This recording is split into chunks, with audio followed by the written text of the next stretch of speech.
Welcome to the Golden Nuggets.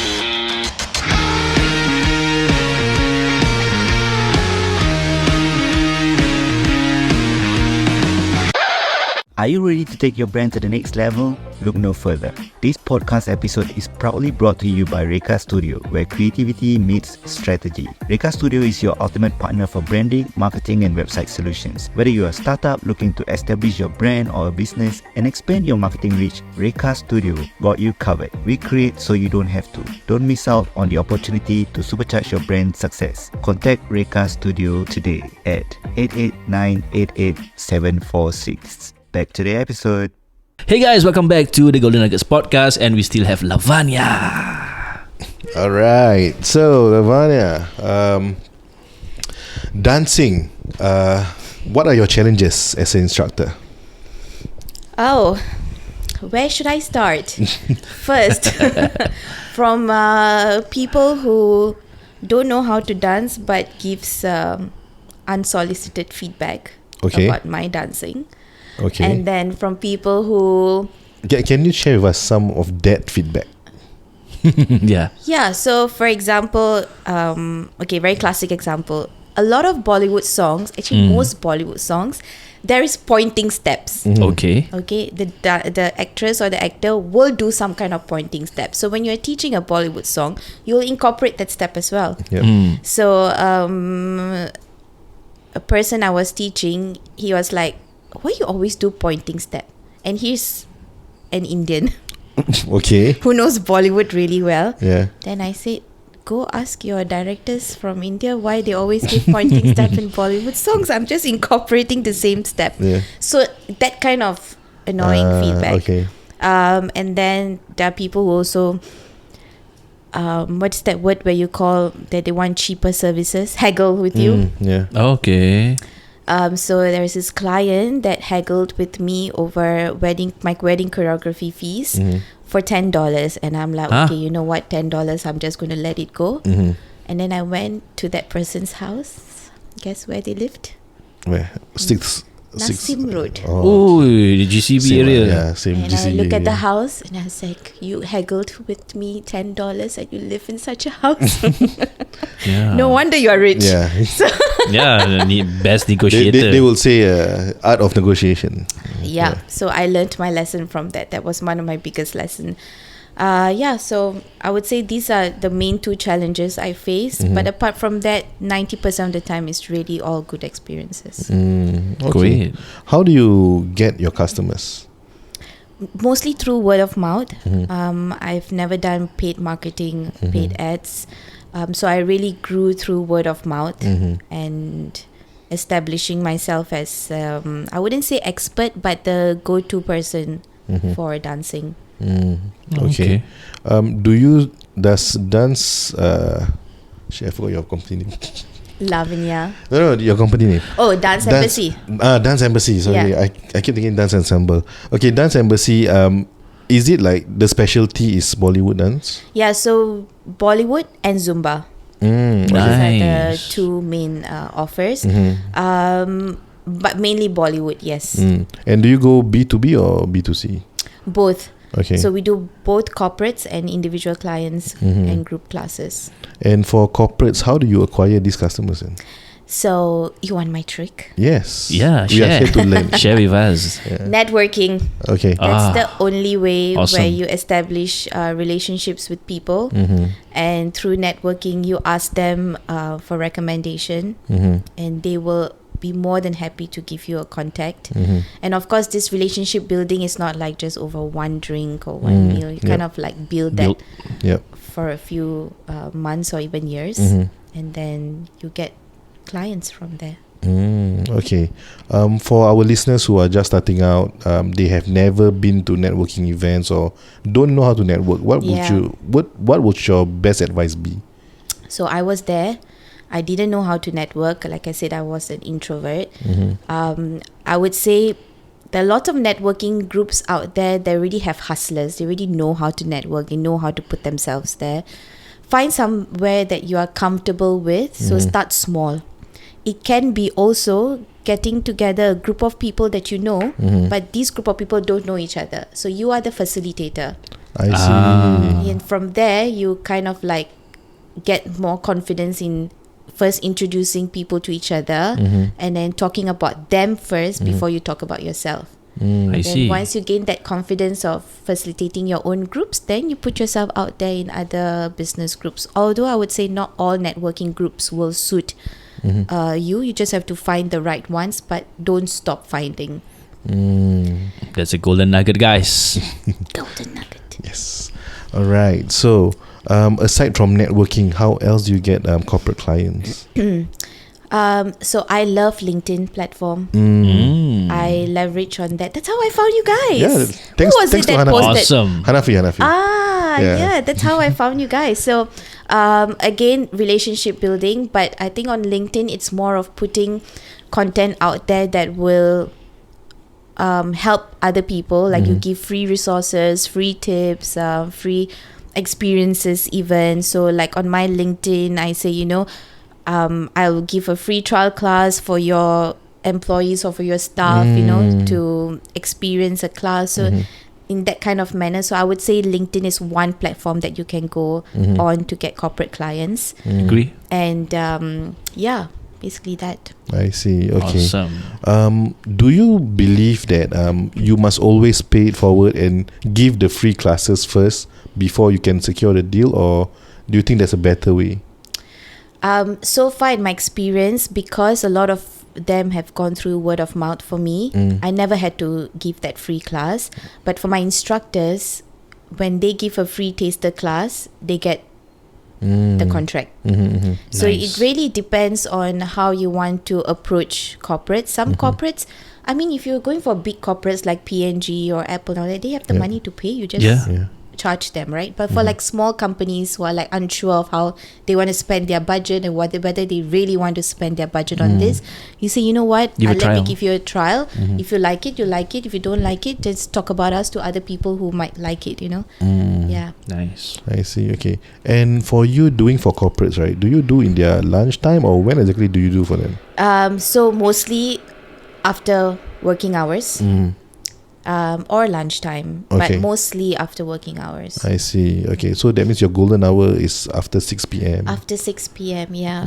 That's quite a hassle. It is. But just 1 hour, right? So it's Oh, yeah, that's fine. Okay. Do people really stay back after work to go through this kind of... Oh, yeah, they do, Really? especially if they like you. That's the They look motivation. forward, yeah? They look forward to the class. So you really have to establish that relationship with your students also, that they want you back again and again and again for them to come back. And what's your advice in terms of establishing such relationships with them? So I really love to get to know my students one-on-one. So it can be like, how was your day? Or is this how it went? And I like to share stories. Like I like to share about how my day went. And a lot of them kind of resonate. Oh, you know what? My son just fell sick again. Like, what can I do to improve his immunity? Those kind of small talk. That small talk will help a lot in establishing relationship with your clients. And a lot of times, small talk will also help them to resonate with you. And they will also open up. I know a lot of when I compare my Singaporean, my local clients to my expat clients, it's easier to speak to my expat clients for some reason, because local clients, they're still very reserved and unsure if they want to open up that much to yourself. So it takes time. It takes time. But I would say just be genuine, talk about yourself, and then they will actually, don't be afraid to ask them questions.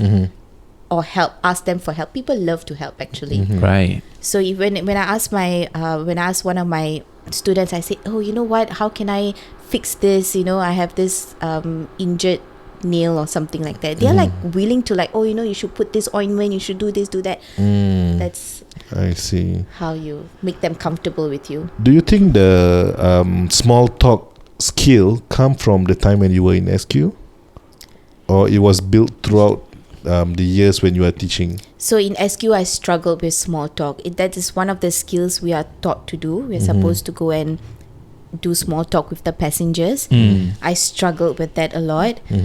So I wouldn't say I learned it there, but I learned it along the journey of my dance journey when I'm trying to grow my classes or establish relationship with my clients. I observe how my teacher did it, and then I think observation is one of the biggest thing we all should learn how to. Yeah, it's a skill itself. Yeah, to observe. exactly. Okay. Then eventually you started Tinted Whatever, Yes. right? Which year did you start Tinted Whatever? 2019. Can you share with our listeners what exactly is Tinted Whatever? So Tinted Whatever first started off as a blog. I just wanted to share about my journey as a mom, how I'm running my business, because a lot of women were asking me, how do I juggle all the things that I'm doing? So you know what, I said, I'll just start as a blog. And then Instagram came into the picture, and I'm like, I'm going to transfer the knowledge I have from the blog to Instagram, but I didn't know how to navigate that platform. Okay. So I engaged someone to help me with the Instagram content, and then it gained a lot of traction, a lot of engagement, and then I started to slowly open up in-person events. So it started off with just one event to gather a few ladies together, talk about business, talk about their struggles, and then now it's expanded to what it is now. I see. Okay. Cool. Yeah. So would you say that it's a platform for female business owners to actually come together and then learn from each other? So at first when I started it for brown women, Okay. because there was not a platform out there or a networking group out there for brown women. And then when I started to do events, other nationalities came as well, and I'm like, I'm not going to play the racist card. I'll just open it up to whoever, Anyone. because it's called Tinted Whatever for a reason. And when I started opening up, I realized I was extracting a lot of women who are introverts. So these introverted women don't know how to put themselves out there, but for some reason they were very comfortable to come to our events because I was there to help them to get out of their shell. And then I connected this person to that person to this person, So I would say that now Tinted Whatever is serving introverted women who wants to run a business with confidence. Nice. I love it. I mean, if I am introverted, I would love to join. Yeah. I am actually, but I'm not a woman. But I would love to join this kind of groups because you feel accountable, you feel inclusive. Exactly. Yeah. Yeah. Right. How did the name Tinted Whatever come about? Yeah, I was about to ask. Yeah, so I also don't know. I actually recommended this name to another friend of mine who wanted to do a business networking group in Australia. Okay. But Okay. she didn't take up the name because I was like, you are serving whatever teens, right? You don't want to just serve one demographic. Then she didn't take up the name. I'm like, you're not taking it up, I'll take it up for myself. I see. And the domain is available. No, I've taken over it, right? Okay. Oh. Yeah, so now I own everything about it. Nice. Yeah. I see. Okay. When you started Tinted Whatever, you mentioned that it was a blog. Yes. It was purely text. You share your experience. Yes. And this was in 2016. 2019. 5 years ago. Blog was Yeah. still a thing at that point of time? Yeah, it's Yeah. still. Really? Yeah. What about today? Yeah, it's still. Really? Yeah, I have the data to back that. Yeah. I see. People still read blogs. There are blogs on LinkedIn as well, Reddit, Quora, Medium. yeah, medium.com. Yeah. Oh, okay. I mean, I used You learn to have, something new, Ami. I used to have a blog. Who's the SEO expert here? Oh. No wonder. yeah. See, he knows. Yeah. I used to have a blog, but that was when I was a teenager. Okay. I think Is it's it still blogspot.com? Yes. I think a lot of my Temasek Poly days experience is still there. Oh, it's still there. I think so. Oh, I think the last time I went to check out the website was like 2 years ago or something like that. Yeah, I Still think so. there? Yeah. Okay, later I'll search for it. Ami Temasek Poly. Maybe. Yeah. Okay. So right now, Tinted Whatever is a platform itself. I think you mentioned about how you actually evolve the brand itself, right? How will me as an individual, let's say I'm a lady who want to take advantage of this platform, actually go through this platform? Share with me the entire journey. Okay, so a lot of our ladies, they come through our Instagram, to be honest, and they are interested in our events, and they will DM us, and we will tell them about our events. Whether they come to our event or not, we follow up with them on who they are, what their profile is, and whether they have a business. And we kind of like probe them when they are not sharing that much. So because a lot of women, they have an idea to run a business, but they just don't know how to start. Okay. Or they don't have the confidence to start, and they don't know who to speak to. So we are that angels, Nice. helping them through that journey. So when they see how much we care and how much accountability we offer, they come on board with us. It takes a lot. It's not like those fast member Yeah. onboarding. It is quite challenged because you are trying to get introverted people to open up, which is a challenge, Yes. right? So it is quite a journey, but it's a very fulfilling journey for them and for ourselves. So most of them come through our Instagram. I see. Okay. If I'm someone who's starting out, I don't know what I want to do exactly, and I have some ideas on what I want to do. It can be messy. How do you, or how does Tinto Whatever as a platform assist me in getting that first step forward? Yeah, so we like to tell them to come for one of our social events. So social events is a very relaxed setting. There is no one that you're listening to. You're just mingling around with other people. And in that social event, we kind of like understand who you are, what you really want to okay. do. And if there is a woman in that group who already knows us, we were like, hey, you know what? Can you like just talk to her and ask her what she wants to do, what ideas she has?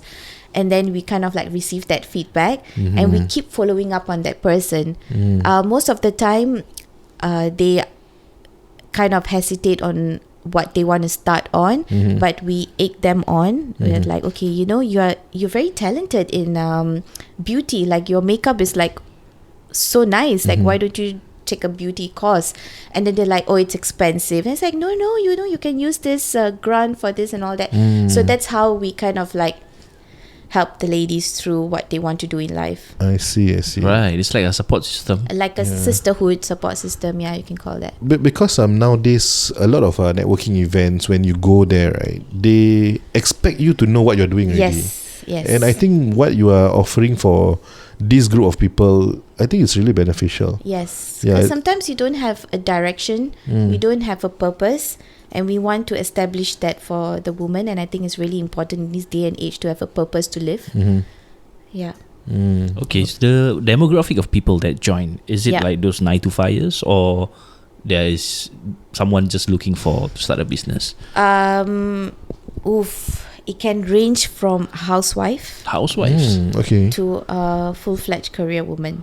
Oh, Yeah. that is not satisfied with their job. That is not satisfied with their job. And there are so many career women that earn a lot of money, not satisfied with their job, and I've helped them to quit their job and start something on their own, and they're Awesome. so satisfied with what they are doing. Example? So I'm not going to name the name, Yeah, but just she share, wanted to start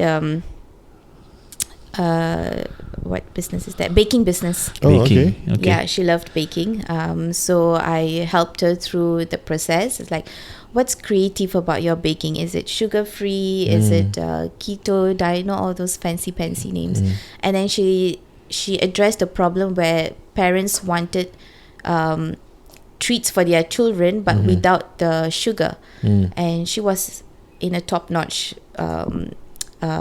position in a bank. Okay. She quit that job and she started off her business, and I helped her do up her brochure and all this for free. Like I didn't even ask her for any money. Wow, okay. And then helped her to establish her business basically, and now she's the go-to person for sugar-free desserts for their kids. Nice. Yeah, and you know the best part is she is beautiful. Okay, she's like a model quality. Okay. And I kept telling her, you know what, you are so beautiful. And I kind of engaged her to be my model. At the time I was dabbling in fashion for a bit, so I engaged her to be my model.